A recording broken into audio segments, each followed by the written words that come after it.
So, welcome to the very first episode of Music Work Backstage. This is a new series we're starting here to share the behind the scenes of what's going on inside of our community, Music Work Pro. And I'm going to be joined by one of our mentors each week. Today, I have Rich from the Ever After Band, one of our multi six-figure music work mentors, on the show with me today. Rich, how are you doing today? Good, Allison. Glad to be here. I'm so glad to have you here. Okay, so we're gonna have fun. We're gonna figure out this rhythm together here because we're just gonna share a little bit of the behind the scenes of some awesome things that have been going on inside the community this week.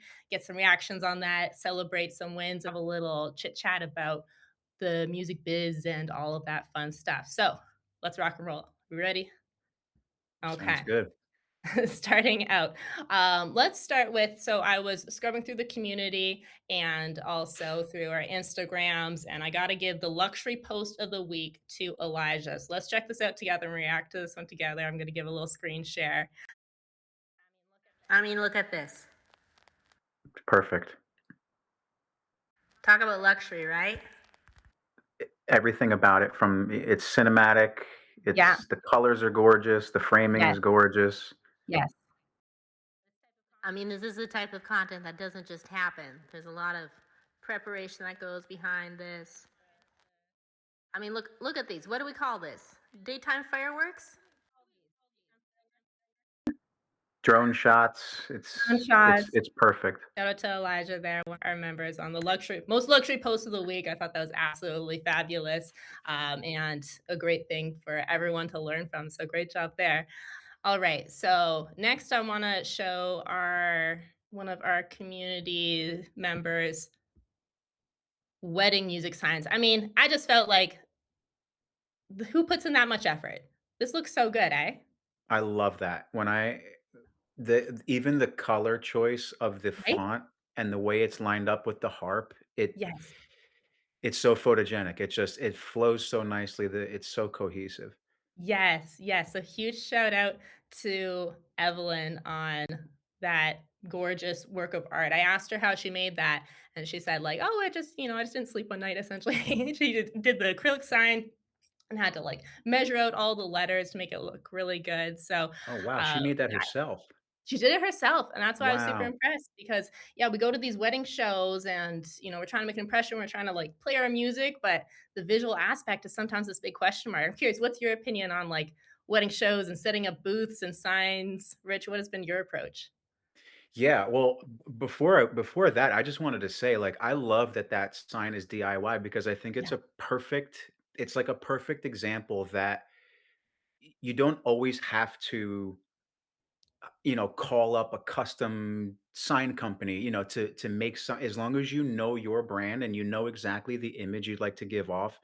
A lot of these things are very DIY. I kind of do the Mhm. same thing with my band as well. Like, there's a Right. lot of gear that we use that has been kind of like pieced together by me or my team, built by me and my team specifically for what we need. So kudos to that. That's awesome. Yes, and that actually makes me think, like, I didn't even plan to pull this up, but you have this gorgeous sign that you guys used in your, recent video media shoot that you guys did. I wonder if I can pull that up quickly. Is it on your Yeah. YouTube? You know what? Yes, it should be on my YouTube. A lot of those videos are definitely on my Instagram. Right, okay, okay. Sorry, impromptu moment here, guys, stand Mhm. by. Like, look at this. Look at how did you do this? How was this setup made? I'm curious about some behind the scenes from you Was here. made right there on my studio computer. It's the Okay. place that we shot the video.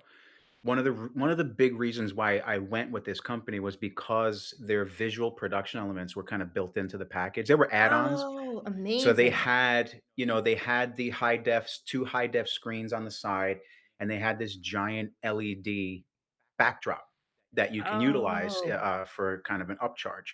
Otherwise, yeah, it would just kind of be black, or they would put up a pipe drape. Um, but I actually made a little video loop of our logo.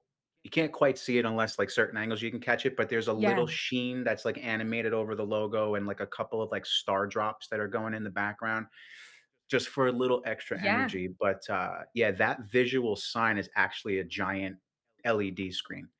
Oh, that's like again, I think the lessons we're learning from all this so far is that these details and like all of the whole package and presentation can make such a difference and go so far. So thanks for sharing that behind the Mhm. scenes there. I also want to shout out you, Rich. This going through community wins this week came across your featured article in Canvas Revel, and I read it a few times because it has such a big impact.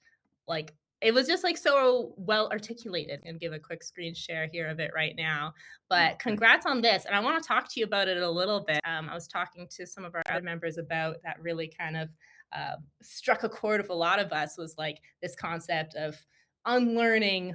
How did you put it? Maybe you can put it a little better than I will right now, but unlearning this mentality of always pushing harder in order to get to a goal. Like sometimes, this is not the right, correct thinking. Can you expand on that a little bit and tell us a little bit more about just how you articulated that so well when it comes to the artist life? For sure. I think most of us as musicians, we're kind of taught somewhere along the way, we're kind of like conditioned to this idea that you're only going to get good if you practice a ton and like you have to work really hard and like all these like little subconscious buzzwords kind of fill us up, especially when we started at a really young age, which I'm sure Yeah. a lot of us here did. um, I for one was kind of indoctrinated by my dad to like I practiced piano 3-4 hours a day from ages 7 to like 22, so it was like now that I'm now that I've been in it, kind of like running my own show, I've come to recognize that's a really heavy that's a I've been calling it an emotional tax. It's like a Mm, really expensive tax on your nervous system right. because this idea of more equals better can be a lot to carry, especially if Hmm. you're trying to reconcile, let's just say a client says no to a proposal. You're like, no comprendo. This doesn't make any sense. I worked so hard. I should be getting this result. I've seen it work with my music. Why doesn't it work on Right. the business Right. side? So over the last couple years, to make a long story longer, um, over the last couple years, I've actually been like focusing a lot on my nervous system and like Mm, how it translates to like running a sustainable business. And so yeah. I've kind of learned that it doesn't always take pushing through a problem. It's more about adapting and it's more about kind of recognizing, right sizing your energy for the goal that you want to meet. Hmm. Because I've always been a person to kind of overgive, overshare as I'm already like 3 minutes into this rant of a simple question, so that's kind of like my nature. Yeah. But sometimes just kind of recognizing, um, right sizing that give for the reciprocity that you need to feel kind of safe in where you are. Because to me, that's kind of what helps with longevity and sustainability. Mm. Yeah, that's so good, and I mean, it's a part, not all, but, like, it's what we love about you is that you're so, like, generous in nature and always trying to, like, help and do more for people, but it is this mindset that we get, like, baked into us when we're young, I think, when we're learning an instrument that things can be okay, you work hard and things are very linear, but then when it comes to being an independent musician in the world business, things aren't always linear, it's not always, like, XYZ inputs equal XYZ outputs. Like there's something else going on there. And that's a process of just, you know, letting go and trust, like you said, regulating your nervous system to work with it. Yeah, we're getting, well, we're getting to the deep end here now, but yeah, My favorite place to be. yeah, exactly. So I love that. Thanks so much for sharing that article. Congrats Yeah. again on getting Oh, um, thank you. feature. That's awesome. Let's do because like we have one more community highlight that like again we got to give you here, Rich, because you have something very special coming up with your group. I was so excited when I heard about this.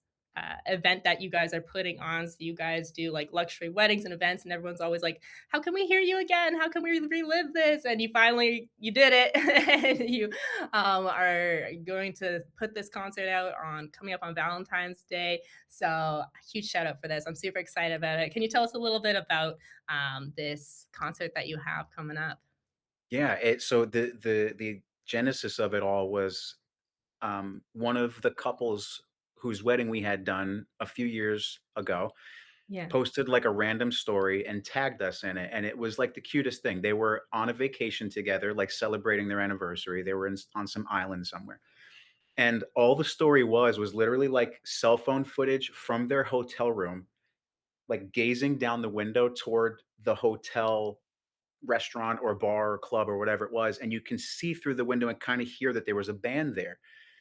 And all the captions said was, "How we wish this were the Ever After band right now." Oh. And, like, "We would love to see you guys again." And I was like, "That Yeah. is so awesome." And so, Mhm. I was talking to the team and I was like, "What if we put together a public not it's not a showcase, like, what if we recreated the fun part of a wedding so Yes. that everyone we've already worked with can come do it again, uh, and anyone we haven't worked with can just come out and, like, everyone loves a good wedding." I mean, I've everyone always says that. They're like, "I love a good wedding. It's so much fun." So Yeah. we reached out to a couple venues, and this one venue here, which is an awesome venue. I've seen so many concerts there. They loved the idea, and they actually offered Valentine's Day, and we were like, "Oh my god, perfect synergy." So Yes. that's kind of how it all started. So we're really excited for that. Oh, I'm so excited for it too. I love that you're doing it. I more music in the world, getting people together, connecting people. That's what this is all about. And I Mm, absolutely love that you're taking that plunge and doing that for your people. And I think a lot of really good things are going to grow from it. So, wow. Okay. So this has been a packed week. These are just some of the a few highlights of our awesome members inside of our community that we wanted to celebrate, give some love to, and yeah, get all motivated together as professional musicians about what it looks like to keep growing, having fun, and just being able to share our music to make people's lives better. So thanks for going through all of that, all those wins with me. That was a great time. yeah, I wanted to just point out too, like I'm really impressed with that Evelyn made that sign. I think there's like Yeah. a really big one of my struggles kind of like in the beginning of transitioning into the luxury market was like Hmm. just having this idea because I'm so big, as you can tell, on like breaking conditional stress and like these Hmm. like growing up a classical musician, like just these indoctrinations that are just so unnecessary. They work, but I Hmm. don't know that they're the only way. So like Right. for me coming into this, like the idea of making my own sign for something would have made me so scared. I'd have been like, people are gonna judge me for this, or but Yeah. I think that's just such a great example. Again, it's juxtaposed, the is it Elijah? I'm sorry, my Yeah, Elijah. brain for juxtaposed from that, like I was like high gloss Hmm. cinematic drone shots, to this beautiful. It's still luxury, right? Yeah. But it was made by hand, and I think Yeah. there's something really special, and there's something that can be really gleaned from that as well. You can still be luxury and present yourself to a premium client while also kind of keeping things in house. That's kind of been my motto from the beginning. It's how we run our show here. Yes. Yes, and I feel like this is kind of a scary stretch for a lot of musicians, like, "Oh, how," like, you see something that looks super glossy, like what Elijah does or something, and be like, "I can never do that, so how do I even take a step towards it?" And it just seems, overwhelming, but when you break Mhm. it down into the small things of how can I bolster up my presentation to make it appeal to luxury clients? How can I like look at these details? How can I be resourceful? You find Mhm. that you can do a lot yourself, and it's kind of been like it's funny because, like, I joke that we were able to get a lot of bookings before I even had videos just because, like, I had a good website, which is usually kind of the opposite of how a lot of musicians work, but you lean into your strengths of, like, what am I, like, good at? What How can I present as luxury? And I had photo shoot, I had some audio samples, but, Mhm. like, it's just how can you work with what you got in order to make the best presentation that you can, because that goes so far. And, yeah, taking a risk sometimes, like, I don't know how to make a sign, but I'm going to try. I'm going to watch some YouTube videos and put in an effort and see things from the client's perspective in order to, look at what they're seeing and care about all those details, not just the music. You know what I mean? I love that, and I think a lot of us too as musicians, like, it really it obviously depends on the person, Hmm. personally, I'm the kind of person who does like learning new skills, and I love the feeling of adapting. Hmm. a motto I always go by is if you're not growing, you're dying. So, Right.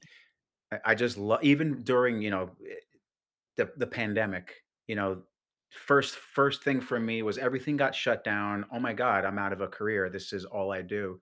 Mhm. Um, the next day I was learning how to broadcast and I was learning how to animate and we did like Oh a my gosh. 400 episode show every single day through the entirety of the pandemic. And we called it the Piano Party Podcast. And it was an interactive piano bar Oh done my gosh. from my home with my wife Right. and my dog. And it turned into like this really cool show that people looked forward to. And I learned how to like do screen animations and Yeah. trigger this and that. So I was like becoming like a TV broadcaster and it was so much fun.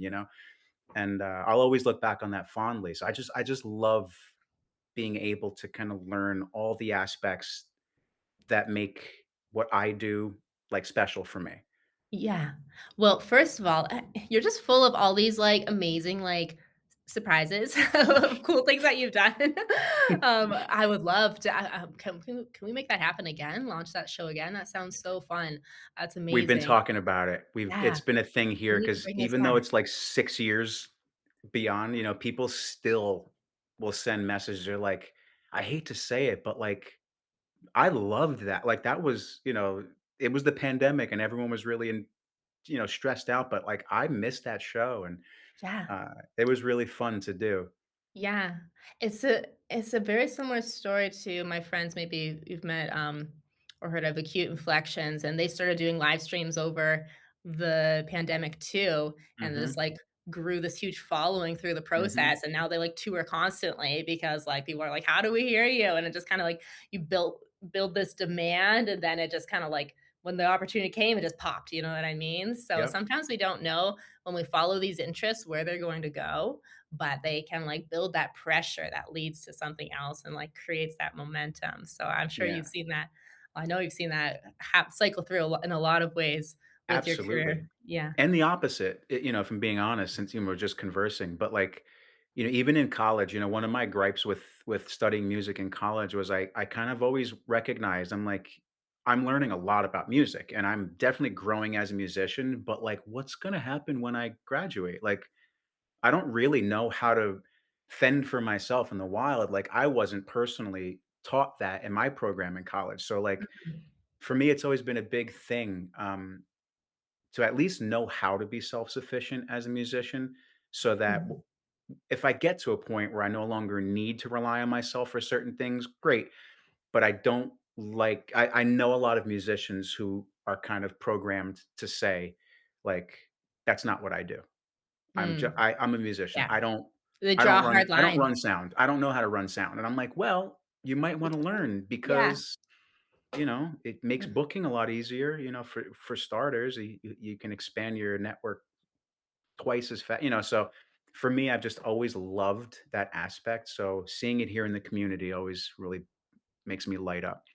Yes, because it is, and it is a rare mentality, and a lot of the musicians that I work with in my own, like, business, it's like, yeah, they're so talented and so good at this, like, one specific thing, but it's like, to add on to our services in order to make our experience the best it can be. It's like we gotta go through this learning process that we're stepping through together, but it's not natural for everyone to do. I'm really proud of everyone who does it. But yeah, Totally. within this community, it's just like a whole bunch of people are like, let's go. Like, how do we can make things like better by doing this? Let's make it happen. And we're all Love it. just like in the details, always just like I think it's just that inner desire to just make the best thing possible and not just looking at that in one dimension, but looking at it in all the dimensions and really doing what we need to do to learn to bring it to life. And it's kind of like what you do with your own offer and like you guys like have so much in house. Going back to the idea of being in house, you got your lighting that you do. Like, what else do you guys do? You kind of just like make this whole production, right? Yeah, and I never really imagined myself this way. Like I don't market myself this way, but we really are like a turnkey kind of full we're kind of a production house. Hmm. We do everything from Hmm. obviously providing a huge band, but we also do venue lighting and different sound setups like most of us in the community already do. And these are like really valuable skill sets that not only can keep the money coming back, flowing through our company without having to outsource. Um, but I think it just helps streamline things for me anyway. Running the Yeah. show, Mhm. I've done large scale events where I've had to outsource a lighting company and a sound company and a this company and that company. And the night of it's those are extra tabs that are open, and you're Mhm. making sure though you're kind of making sure those are going smoothly. There's the ceremonies on the beach. Okay, well, I'm gonna hire out a sound team and a string quartet and send them to the beach that's 5 miles away. I won't be there, we're going to be here. And I'm like, oh my God, this is so much. But when we keep things kind of tight to our core team, Mhm. I know exactly who I can rely on. I know Yeah. exactly where they are. First of all, I also know they're going to be doing it on brand Yeah. for the Ever After band, which is like Yeah. the biggest stress. So Right. yeah, I very much advocate for that. I like to be hands on without being controlling, and just again, right sizing that energy. You don't necessarily need to work yourself to the bone to make sure a Mhm. production goes off well, but I do kinda like being able to see the scope of things happen, and it kinda makes my team proud to know that they're vested like that, you know? A lot of us have double duties in the band. Our drummer is our lighting tech, Yeah. our bass player is our stage manager, so my wife is our choreographer and so everybody just does all these Yeah. multiple jobs, and they feel really close to the company because of that. Yeah, I love that, and I've actually learned from you in this regard and been taking the same approach, with, like, getting the team more involved with the details and just trusting to let things go and, like, work with them. Of course, you need to have a lot of feedback as you're doing it, but it makes the end result and the team so much better that rather Totally. than, like, again, that issue of, like, trusting someone who you don't know versus, like, being able to, like, at least have some control and input working with people that you know that when you're investing into them, you're investing into what you guys can do together in the future. It's not just like a one-off thing, but Totally.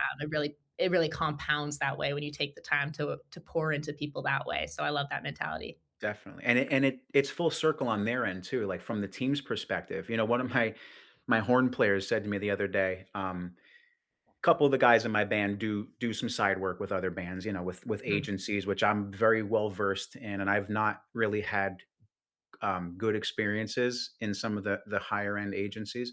mm, So we're always sharing fun war stories with each other, but, one of the interesting things my sax player said to me, he goes, man, I love that on all our finals, you put the couple's name on it." And I'm mm, like, "Well, duh, right?" Like, of course I like, you know, but even like that, just from a horn player who he does extra work with other bands, and I've been there as a singer where I've mhm. showed up to a beautiful venue. I've got no idea who's getting I'm just like showing up Yeah, to kind of do my job, to even yeah, the point where if the security guard at the gate is like, "Who are you here for?" Like, "How can I help you?" You're like, you can only say, like, "I'm with the band," but if you can show up as a sax player and say, like, "Well, I'm here for James and Courtney's wedding. I'm the sax mhm, player in the band this evening." Just that layer of just knowing you're actually part of the team and you're part of the mhm. event, it makes it more special, it makes it more powerful. Absolutely. Yeah, like, early on when I was trying to well, I was stepping I'm a very unnatural leader, so I was trying to learn as much as I could, like, okay, what's gonna be like my style here? What's the best way to do things? And I came across this concept of just having like the maximum transparency that is like applicable. So essentially, we're not trying to gatekeep things so that the more it's like if you picture it, if you have like a whole bunch of like nodes connected to just one thing and like that's you, then you're Mhm. responsible for everything passing through you. But the more you have like these different nodes that things can connect to, then it's like decentralized essentially. So Yes, like I this is love why that like example. the documents I create, the processes we make, it creates the most transparency. So it's like, oh, you need to contact so and so, like you know how to find their number, you know how to like get the information you need to know whose wedding day it is, or like what the timeline is, what all the songs are like. So decentralizing the information as much as possible and creating as much transparency as possible